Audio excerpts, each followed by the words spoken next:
we are honored to welcome President Bukele as we reflect together in prayer, seeking wisdom for leaders, healing for nations, and peace among all people. Please join me in welcoming His Excellency President Nayib Bukele.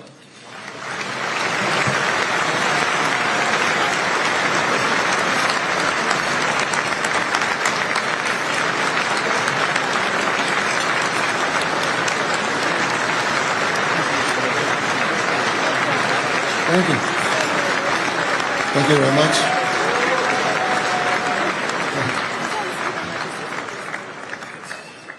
Thank you very much. Good morning, everybody. Honorable members of the United States Senate and House of Representatives, distinguished national and international guests, people that are watching us right now, ladies and gentlemen. It is an honor to be here today alongside leaders of this nation and other nations and cultures and backgrounds. In a world where so much is driven by agendas, everything has to be fast, everything has to be rushed, everything happens at high speed, and under immense pressure, this space gives us a rare opportunity to pause and reflect, and a moment to remember why we do whatever we do. Because leadership is not just administration. That's the basic, that's the baseline, the bare minimum really, to keep things going. But true leadership comes down to one thing: decision making. As leaders, our job is to make decisions every day. Small decisions, middle decisions, big decisions, monumental decisions that shape the lives of millions. And that's not always easy. Making the right decisions is not always easy. And it needs one thing above all. There's a passage in the Bible, I'm sure everyone knows this one, but there's a passage in the Bible that I find very important for those in any type of leadership position. It talks about the time Solomon ascended the throne, and God appeared to him in a dream, inviting him to make a request for whatever was in his heart. As you know, Solomon could have asked for anything: riches, power, victories over his enemies, or a long, healthy, happy life. But he didn't.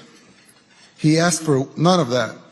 Instead, Solomon asked for wisdom so he could serve his people well. And God answered that. Because Solomon had asked for wisdom when he could have asked for riches and honor, God would grant him extraordinary wisdom. And he would also give him everything he hadn't asked for. I believe this passage is timeless. Leaders shouldn't ask God for riches, fame, or material possessions. Leaders should ask Him for wisdom. A couple of days ago, we had the honor of hosting a national prayer breakfast in El Salvador for the first time.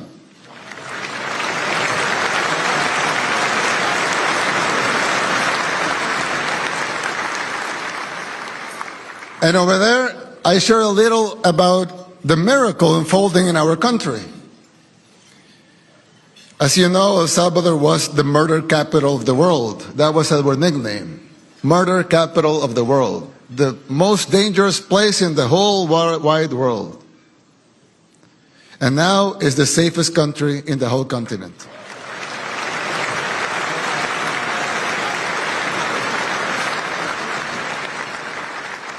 So over there, we talked a little about the miracle unfolding over there. Our experience has taught us that it's impossible to have such big change without the intervention of God.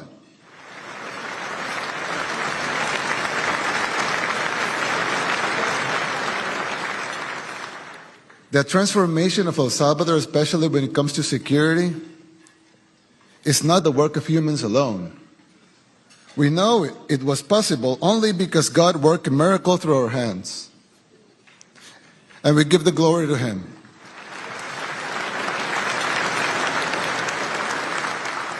He guided us to make great decisions in times of great darkness.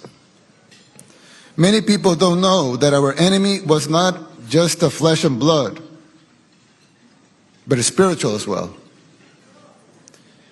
The gangs didn't just murder, rape, extort, they also worship Satan. Straight up, literally. When we went to their homes to arrest them, we discovered altars they've been using for satanic rituals. This is well documented. We put up the pictures, the videos right away. But for some reason, the global mainstream media didn't think it was worth it to cover it.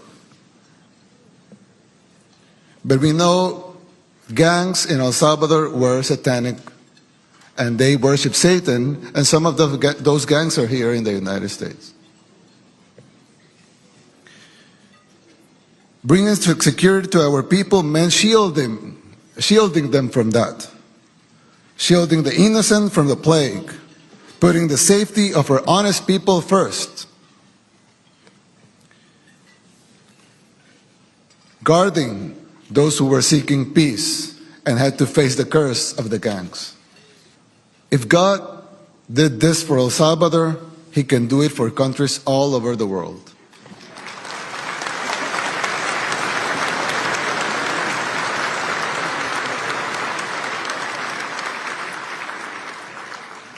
But we must first ask for wisdom.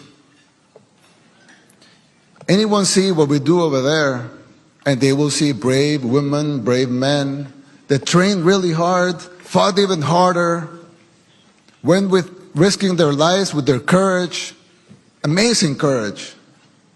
But all of that would have been worthless if it wasn't because God wanted us to win that war.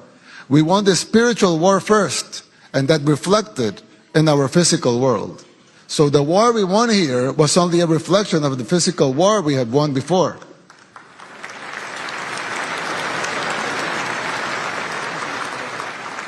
Every battle, every fight, every war worth fighting has to be won first in the spiritual world, so that can reflect in the physical world.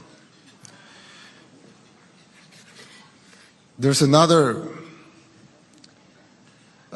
famous saying in the Bible that you can prepare the horse for the battle, but it's God who decides the outcome. The victory lies in Him.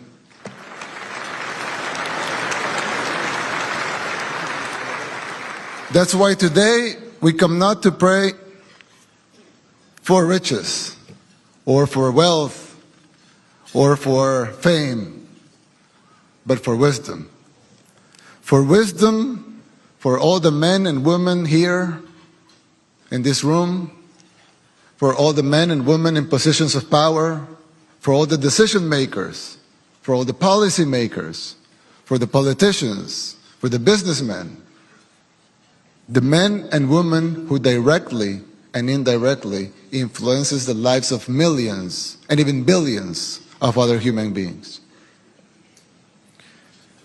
Leadership never means making decisions that serve just a few or less, us, but means making decisions that serve and protect our people and that honor the tasks entrusted to us. Our experience has taught us that leadership does not obligate us to have all the answers all the time, but it does obligate us to seek God's wisdom, to seek His guidance before making any decisions. It obligates us to prepare to the best of our abilities and to remember who ultimately grants the victories. May God grant wisdom to all world leaders, and may God bless us all. Amen.